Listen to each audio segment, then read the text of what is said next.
The refined crack of a perfect shot resonated throughout the elite shooters club, drawing enthusiastic applause from affluent patrons clad in their high-end shooting attire. Blake Radcliffe lowered his customized Remington, a self-satisfied grin spreading across his sun-kissed face as the target revealed yet another bullseye. This was his domain, a realm where wealth, influence and proficiency created an unbreachable divide between the elite and the rest. If you've ever felt underestimated or invisible, you may wish to stay to witness what unfolds next, a pivotal moment at America's premier shooting range. Emma Miller stood by the entrance, clutching her well-used leather handbag, her simple blue cardigan and department store jeans making her conspicuous among the fashionably dressed crowd.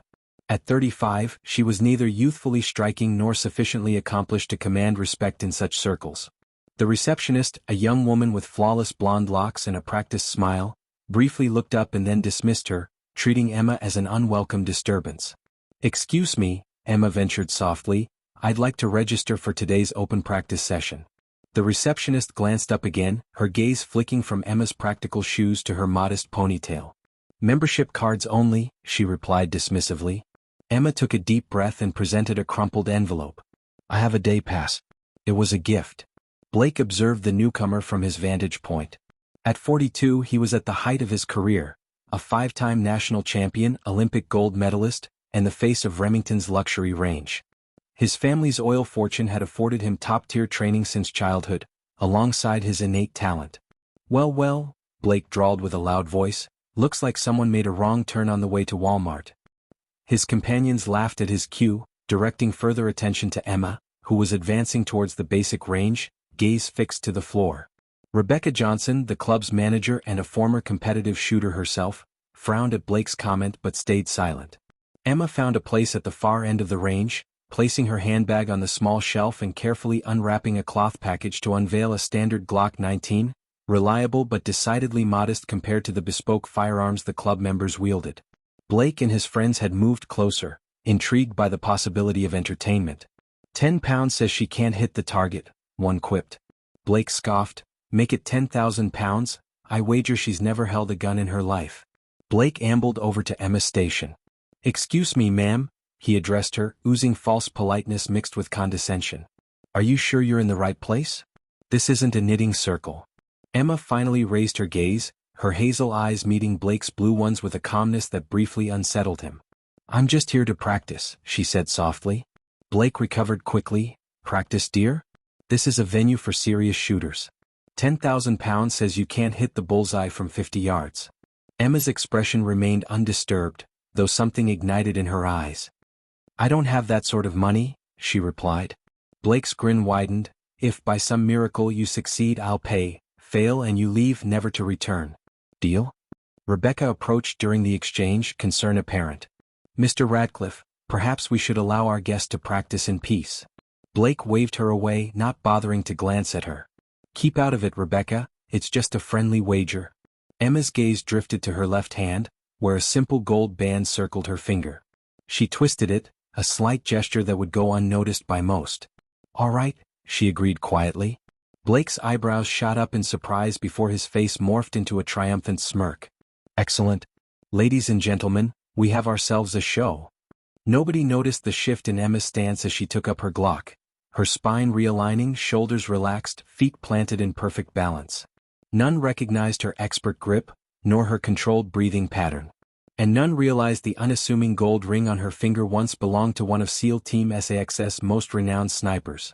3 years prior, Emma had stood under a somber April sky, the sharp report of honor guard rifles piercing the quiet of Arlington National Cemetery, the folded American flag pressing heavily against her chest as she watched her husband's casket being lowered into the ground. Master Chief Nathan Miller had dedicated 15 years to serving his country. His unparalleled prowess as a sniper not only earned Nathan several medals but also the esteemed nickname The Ghost among his comrades. An official account attributed his death to a helicopter crash during a covert operation, but Emma knew there were details of Nathan's demise that would remain obscured forever. Emma first met Nathan in Burlington, Vermont, whilst he was visiting a fellow SEAL recuperating from wounds. At the time, she was living a life as predictable as the figures she balanced daily in her job as an accountant. Their chance meeting at a downtown cafe turned from brief apologies into a long conversation, culminating in their marriage 6 months later in an intimate ceremony attended by a handful of friends and Nathan's vigilant teammates. Emma had grown accustomed to life as the spouse of a SEAL, with bouts of absence and anxiety, as Nathan vanished for weeks or even months, often returning with fresh scars he never disclosed and nightmares he dared not describe. "I wish I could tell you everything," he would murmur, his thumb gently tracing her cheek, "but I can say this: you're the reason I fight to come home." During one extended stay home following a grueling mission that left him with a knee ligament tear, Nathan took Emma to a shooting range for the first time. "If I'm away so often," he explained, gently adjusting her posture, "I want to ensure you can protect yourself." What began as a practical precaution became a shared hobby, offering Emma a glimpse into Nathan's world. Nathan proved to be a patient teacher, while Emma emerged as a surprisingly adept pupil. "You're a natural," he whispered the first time she hit a bullseye. "You possess the three essentials of a great marksman: steady hands, perfect eyesight, and the ability to remain calm under pressure." Over the next 3 years, whenever Nathan was home, they would practice together. He taught her everything: stance, breathing, sight alignment, trigger discipline. "Shooting isn't about aggression," he would remind her, "it's about complete control over your body, your breath, your fear." Emma soaked up each lesson, discovering unexpected solace in the process. These sessions at the range formed silent yet profound bonds between them. Occasionally, other SEALs would join them. "Boss never stops talking about your progress," Michael Reeves had once shared. "Says you're a better natural shot than half the guys he's trained." The last time they shot together was just 2 days before Nathan departed on his final mission. He had been uncharacteristically quiet, focusing more on observing Emma than refining his own skills. "Promise me something," he murmured into her ear, his voice rough and urgent. "Promise you'll keep practicing even when I'm not here." Emma had agreed, not fully grasping the weight of his words. After Nathan's funeral, Emma couldn't bring herself to revisit the range. His firearm stayed locked away, untouched. She moved to Boston, seeking a new beginning in corporate accounting where no one recognized her as the widow of a fallen SEAL. This remained her reality until last week when a package arrived from Michael Reeves. Inside was a day pass to the Elite Shooters Club and a handwritten note. "Nathan would want you to keep your promise. 3 years is enough to grieve alone. Come back to the living." Now standing in the Elite Shooters Club, with Blake Radcliffe's challenge still resonating in the air, Emma felt a familiar spark ignite, remnants of her former self before grief consumed her. As she raised the Glock, muscle memory took charge, narrowing her focus to 3 points: herself, the gun, and the target. Emma inhaled deeply, held her breath momentarily, then exhaled slowly before pulling the trigger. The shot cut crisply through the silent range. As the target retrieval system whirred loudly, amidst echoing silence, Blake's amusement wavered as he observed Emma's faultless form. With suspense thick in the air, the paper target returned, revealing a precise hole dead center of the bullseye. A profound silence ensued where Blake and his entourage struggled to comprehend. Emma calmly set the Glock on the counter, her expression unaltered. Blake snatched up the target, scrutinizing it sharply. "Beginner's luck," he finally proclaimed with a cutting tone. "Anyone can get lucky once." Stepping forward, Rebecca's professional facade slipped to show authentic admiration. "That was an exceptional shot, Miss Miller," Emma responded softly. Emma Miller, earning a nod and a smile from Rebecca, both apologetic and impressed. Emma's shooting prowess quickly became the talk of the crowd, as Blake challenged her with a high-stakes proposition. Despite his obvious skepticism, he threw down an offer of $50,000 for 3 consecutive bullseyes at 75 yards, with the condition that if she missed any, she would concede to cheating. Senator Williams attempted to temper Blake's audacious challenge, but he dismissed her concerns. Emma considered the situation thoughtfully. Blake's arrogance stirred a sense of injustice within her, spurring her to accept the challenge with one stipulation: should she triumph, the funds would be donated to the Veterans Support Foundation. Blake agreed, confident she wouldn't succeed. As Emma approached the 75-yard line, Rebecca offered a heads-up. The current record held by Mr. Radcliffe had remained unbeaten for 5 years. Emma acknowledged the warning, projecting quiet assurance that contrasted with her subtle demeanor. Blake, playing to the gathered crowd, looked to either witness a remarkable feat or an embarrassing failure, the former being unlikely in his opinion. With focused precision, Emma prepared her firearm, recalling Nathan's advice to rely on her training when under pressure. The range was silent as Emma concentrated on her first shot. Her deliberate aim met with success, a perfect hit that visibly unsettled Blake. Her second shot followed swiftly with minor adjustments, hitting the mark once more. For the final shot, she sought comfort in the presence of Nathan, signified by a twist of her wedding ring, before delivering another flawless bullseye. Blake's disbelief was palpable as Rebecca displayed the targets for verification. Emma's achievement was undeniably remarkable. Blake, scrutinizing the targets with desperation, refused to concede, citing possible treachery. Rebecca came to Emma's defense, pointing out that many witnesses, including Senator Williams, attested to the authenticity of the shots. Incensed, Blake threatened Rebecca, but she remained resolute. Emma suggested discussing the matter privately, perhaps to avoid public escalation, but Blake misconstrued this, insisting the resolution be made openly. He declared a formal competition in a week's time, featuring multiple stations with club equipment to ensure fairness. Though initially hesitant about the scale of the challenge, Emma accepted on her original condition: $50,000 to Veterans Support Foundation if she emerged victorious. Blake's smile was icy as he agreed, convinced of his impending victory. As the crowd began to thin, Rebecca approached Emma once more. "That was either incredibly brave or downright foolish," she said. "Blake isn't known for taking defeat well, and he wields significant clout around here." Emma nodded, the adrenaline ebbing away and leaving her exhausted. "I wasn't seeking conflict," she explained wearily. "I just wanted to practice." Rebecca regarded her closely. "Yet you shot like a seasoned professional. Who exactly are you, Emma Miller?" Emma gathered her belongings. "Just someone fulfilling a promise," she murmured softly. What neither Emma nor anyone else anticipated was Blake already making a call, instructing his assistant to dig up everything possible about Emma Miller. His trembling voice betrayed fear, more than mere anger, as he recognized the telltale precision of military training in Emma's shooting, a finesse that couldn't be improvised. By evening, whispers of the face-off circulated swiftly within Boston's elite circles. Blake Radcliffe was besieged with curious inquiries from acquaintances, rivals, and journalists about the enigmatic woman who dared challenge his dominance. Seated in his penthouse, gazing over the Charles River, he nursed an aged scotch, a ritual for victory now serving to steady his nerves. Jessica Thompson, his girlfriend, browsed through social media, her worry mounting. "They're dubbing her the unknown marksman," Jessica noted. "There's a grainy video of her shot that's gone viral." Blake emptied his glass. "One fluke doesn't make her a sharpshooter.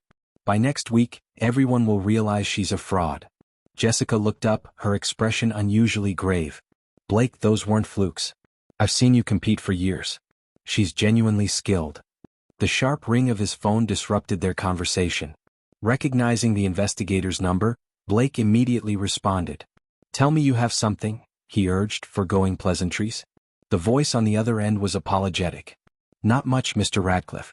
Emma Miller, 35, a senior accountant at Meridian Financial. She relocated from Virginia Beach 3 years back. Clean record, pays taxes, no social media, no known competitive shooting background." Blake's frustration intensified. "That can't be right.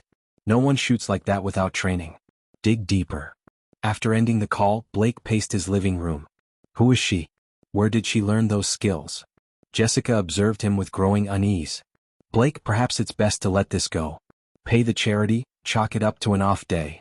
Blake halted abruptly, turning to her with such intensity that she recoiled slightly. "This isn't about money. It's about my reputation, my legacy." Across town, Emma sat at her kitchen table, staring at her phone. Michael Reeves had tried calling thrice since she left the shooting range. The shooting community, especially those with military ties, was more close-knit than people might think. She brewed a cup of tea and took it out onto her balcony, replaying the day's events in her mind. Part of her regretted accepting Blake's challenge. She hadn't wanted the attention. Yet, another part felt an unexpected sense of liberation. Her phone buzzed again, displaying an unfamiliar number. After a pause, she answered. "Miss Miller, this is Rebecca Johnson from the Elite Shooters Club." Emma tensed. "Rebecca Johnson, what can I do for you?" There was an urgency in Rebecca's voice. "I probably shouldn't be calling, but Blake is looking into your background. He's certain you cheated." Emma closed her eyes, feeling unsurprised but disappointed. "Thank you for the warning, Miss Johnson, but I've nothing to hide." Rebecca continued, her voice dropping. "I don't know who you are or where you learned to shoot like that, but Blake Radcliffe has a lot of pull. His family practically owns half of Boston. If he feels threatened, he can complicate things for you." Emma valued the concern, but years as a military spouse had taught her to distinguish genuine threats from mere intimidation.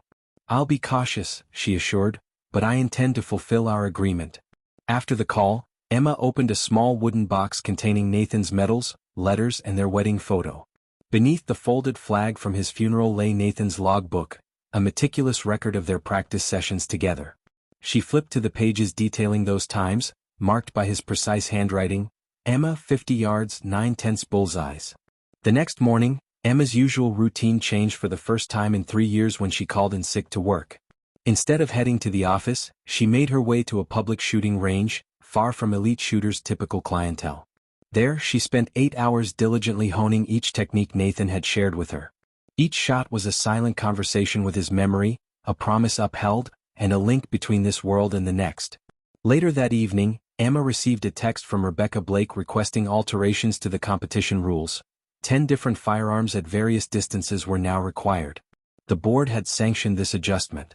Emma realized Blake's aim was to highlight his extensive training, exposing her potential vulnerabilities. Her reply was succinct: "Thank you for the update. No changes needed on my end." In his penthouse, Blake absorbed the news with satisfaction. "Perfect," he remarked to Jessica. 10 stations, 10 firearms. There's no chance she'll match my breadth of experience."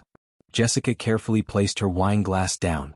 "And if she does?" she queried. Blake's smile was chilly. "She won't. But if somehow she comes close, I've arranged a contingency plan." The day before the competition, Michael Reeves made an unannounced visit to Emma. "Too busy to return a call?" he asked, his gruff tone softened by concern. Relieved to see a familiar face, Emma welcomed him in. "I've been occupied," she replied simply. Michael observed the shooting manuals scattered across the table. "So I've heard.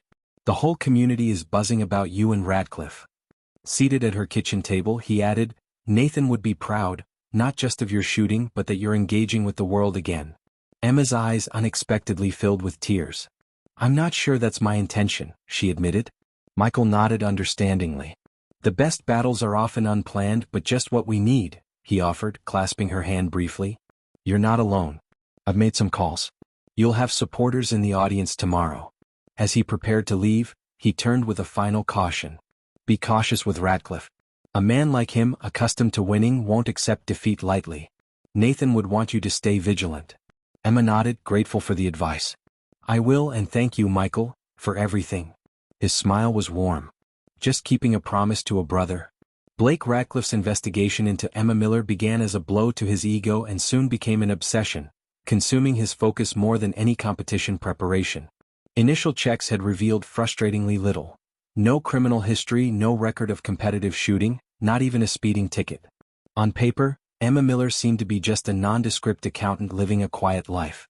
"Focus on Virginia Beach," Blake instructed his investigator.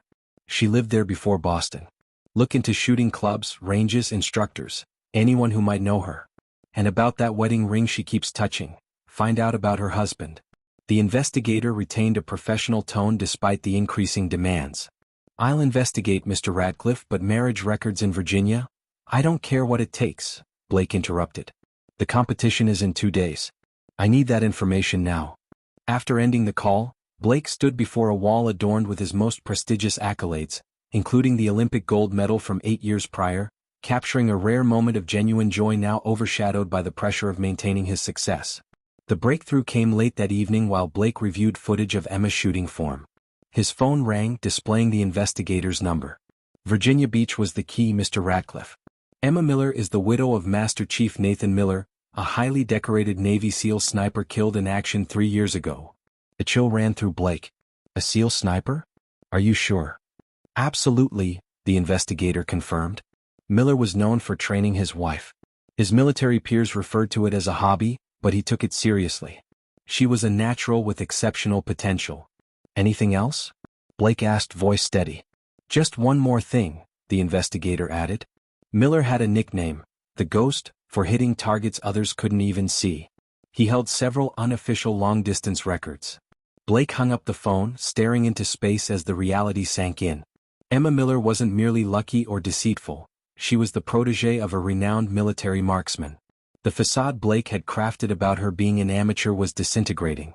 Instead, a more gripping tale was unfolding. Emma, the widow of a fallen hero, was honoring her husband's legacy by mastering the skills he had imparted to her. Meanwhile, across town, Emma remained unaware of Blake's revelations and concentrated on her plans. On Thursday evening, she received a call from Rebecca Johnson. "Ms. Miller, I wanted to inform you of changes to Saturday's competition," Rebecca said. "Blake has proposed and the board has accepted a revision to the scoring system. Each station will now be weighted by difficulty, with the final station comprising 30% of the total score." Emma saw through the strategy. "Let me guess, Blake excels at the firearm used in the final station?" she probed. Rebecca's pause validated her suspicion. "It's a custom Macmillan TAC 338, a precision rifle Blake's uniquely experienced with. There's only a handful in civilian hands here in the Northeast." Emma absorbed this, aware her training from Nathan primarily focused on handguns, not long-range rifles. Post-call, Emma pondered at her kitchen table. If Blake was investigating her military ties, Nathan's identity would soon be uncovered. The next day, she headed to a specialist range outside the city to practice with long-range rifles she had arranged privately. As she arrived, a black SUV with government plates caught her eye, and leaning against it was a tall man exuding a special operations presence. "Mrs. Miller, I'm Commander Wilson, formerly of Team 3. I served with Nathan in Baghdad back in '16. Emma recognized many of Nathan's comrades but not this man. "I don't recall Nathan mentioning you," Emma said. "We weren't in the same squad, ma'am. But in the teams, everyone knows the Ghost's reputation." He gestured towards the range. "I understand you might appreciate some guidance with the Macmillan TAC 338. "I'm familiar with it." For 4 hours, Commander Wilson taught Emma the intricacies of the precision rifle. "Nathan trained you well with handguns?" he noted as she steadily landed sharper shots. "You have his patience and breathing control. This is similar, just amplified. Trust your instincts." By afternoon, Emma was hitting targets at distances she previously thought unattainable. As they packed up, Wilson handed her a notebook. Nathan's calculations on distance and wind adjustments, his own work. They might be useful tomorrow. Emma accepted the book gratefully. "Thank you, Commander. But why help me? You don't know me." Wilson's expression softened.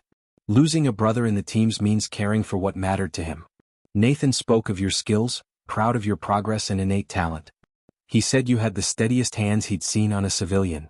As Wilson left, Emma realized her challenge had taken on broader significance. It was now a symbolic clash between worlds, Blake's privilege versus Nathan's quiet professionalism, flamboyant wealth against humble service. That evening in his penthouse, Blake received confirmation of Emma's link to the legendary SEAL sniper. With each detail about Nathan Miller's service record, his standing in Special Forces, and the circumstances of his demise on a covert mission, Blake's confidence waned. He poured another drink, ignoring Jessica's concern. "It doesn't change anything," Blake insisted. "Experience triumphs over emotion every time. Maybe it's time to reconsider? Pay the charity, cancel the competition," Jessica suggested tentatively. "No," Blake declared, slamming his glass down. "Cancel and confirm I'm afraid? Never. Tomorrow will go exactly as planned." He called a number from memory. "Yes, Blake here. Is everything set for tomorrow?" The brief conversation ended, and Blake turned to find Jessica observing him with an unidentifiable expression. "What was that about?" she asked softly. Blake's grin lacked warmth. "Just ensuring fairness, my dear. Nothing more." At the Elite Shooters Club, a storm was brewing. On the day of the competition, the club was teeming with activity, having opened its doors to the public for this event. The event had transformed from a private affair to a dazzling spectacle. Rebecca Johnson oversaw the final preparations, noting slight irregularities in the equipment at several stations, adjustments that could disadvantage those unfamiliar with them. Emma arrived simply dressed in jeans and a navy button-down, carrying Nathan's notebook in her small duffel bag. Rebecca discreetly informed her, "I've checked the equipment. There are inconsistencies, not official enough to report, but they favor someone who knows these firearms well." Emma nodded in gratitude. Blake made his entrance surrounded by sponsors and wearing gear emblazoned with logos. Approaching Emma, his smile was insincere. "Miss Miller, I trust you had a restful night. The pressure here can be daunting for newcomers, no shame in stepping back." Emma met his gaze steadily. "I'll manage, Mr. Radcliffe. My husband taught me about performing under pressure." The competition area resembled a stadium, complete with digital score displays and 3 certified range masters officiating. As Emma prepared for the first station, she noticed men with a military air seated in the back row, Michael Reeves among them. His nod fortified her resolve. Blake's technique was flawless and precise, reflecting years of experience, while Emma's approach was quieter and more economical, each shot measured with practiced calm. By the 4th station, Blake was slightly ahead, largely due to his competitive experience. At the 5th station, Emma identified the equipment issue, a heavier trigger pull on the Sig Sauer than standard. Recalling Nathan's advice, adapt and overcome, she adjusted her stance, matching Blake's score despite the disadvantage. As the competition progressed, a pattern emerged. Blake excelled with competition-style firearms, while Emma showcased consistent proficiency across all platforms, especially military-grade weapons. By the 8th station, Blake's lead dwindled to a negligible margin, with the audience captivated by Emma's understated competence against Blake's showmanship. Before the 9th station, Blake approached Emma, complimenting her performance and mentioning Nathan's distinctive techniques. Emma paused at the deliberate mention of Nathan's call sign but maintained composure. Integrity was paramount to my husband, Mr. Radcliffe. Worth considering for today's final stages. When the 9th station ended, scores were level. The final station, using the Macmillan TAC-38 at an extraordinary distance, would determine the winner. Emma noted adjustments to the scope and stock upon arrival at the final station. Rather than protest, she referred to Nathan's notes, applying his formulas to account for the setup variations. Blake completed his sequence first, with 9 out of 10 shots hitting the innermost target rings, setting a high benchmark for Emma. Championship pressure isn't for everyone, he remarked audibly, ensuring nearby spectators heard. Emma stepped up to the rifle, feeling a calmness akin to the focused state Nathan described from his missions. Relying on his techniques, she hit with perfect accuracy. By the 6th shot, all were bullseyes and the crowd leaned in, anticipation mounting. A sudden light reflection flashed across her line of sight, a brief distraction from Blake's entourage. Emma refocused, maintaining composure, and finished with a 10th bullseye, outmatching Blake's performance. The audience erupted into applause, culminating in a standing ovation. Rebecca announced the final results. Emma Miller first place, Blake Radcliffe second. Blake, unable to hide his fury, offered a cursory handshake. "This isn't over," he whispered. Emma replied calmly, "For today it is. And you owe $50,000 to the Veteran Support Foundation." His facade crumbled. "You think this proves anything? A military widow with beginner's luck against years of championship skill, it's a publicity stunt." His voice echoed through the now silent room. Rebecca interjected with authority, displaying footage on her tablet showing Blake's advisor tampering with the equipment. The revelation that the club's security system logged all access to the equipment room was not in Ms. Miller's favor.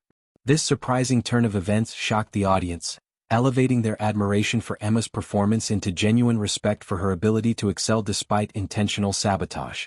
Blake remained rooted to the spot, processing not just his defeat but the potential ruination of his reputation and career.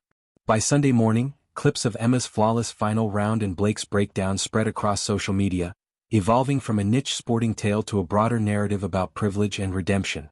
Emma awoke to a flurry of messages from journalists and sponsors, yet she chose silence, reaching out only to Michael Reeves. "This has grown beyond what I anticipated. What should I do now?" she asked. Michael's response was clear: "It depends. Do you seek privacy or justice?" After a pause, Emma decided, Blake failed to fulfill his donation promise, and the equipment tampering was fraudulent. He must face the consequences. Meanwhile, at the Radcliffe penthouse, Blake's crisis team plotted damage control. "We should issue a statement about the extreme pressure, acknowledge a lapse in judgment, announce a donation to veterans' causes, and perhaps suggest a retreat to a wellness center," suggested his publicist. Blake rejected the notion. "I will not apologize. That woman had military training, now that's the real unfair advantage." Their meeting was interrupted by Boston police officers requesting Blake's cooperation in an investigation into allegations of fraud and tampering, accused of breaking Massachusetts gaming laws due to the high stakes involved. Simultaneously, Emma met with the Veterans Support Foundation's director, retired Marine Colonel James Harrison. "Some of our board members from the Elite Shooters Club are pushing to annul Mr. Radcliffe's championship records," he shared. Harrison then extended an unexpected invitation. "Our foundation is launching a marksmanship program for veterans struggling with reintegration, harnessing the therapeutic benefits of shooting sports. We would be honored if you considered taking a role in this initiative. 3 days later, Emma received a settlement proposal from Blake's legal team. $100,000 donation to the foundation, double the original sum, alongside a public apology and a request for a private meeting before any announcements. The meeting took place in a neutral venue, with Blake arriving alongside his attorney, his usual arrogance replaced by a humble demeanor in a conservative suit. "Mrs. Miller, I apologize for my actions," he began. "I built my identity on being the best, and when that was threatened I reacted badly and criminally." His rehearsed apology became sincere. "I've never faced someone who competes for more than trophies." It was unsettling. Emma contemplated his admission.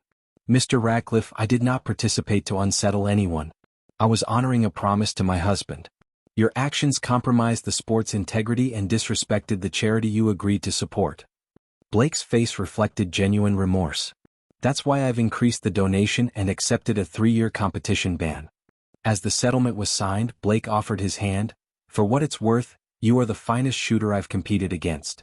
Your husband taught you well." Emma shook his hand briefly. "He would say I was already a good student, and sometimes the right teacher helps us discover what's already there."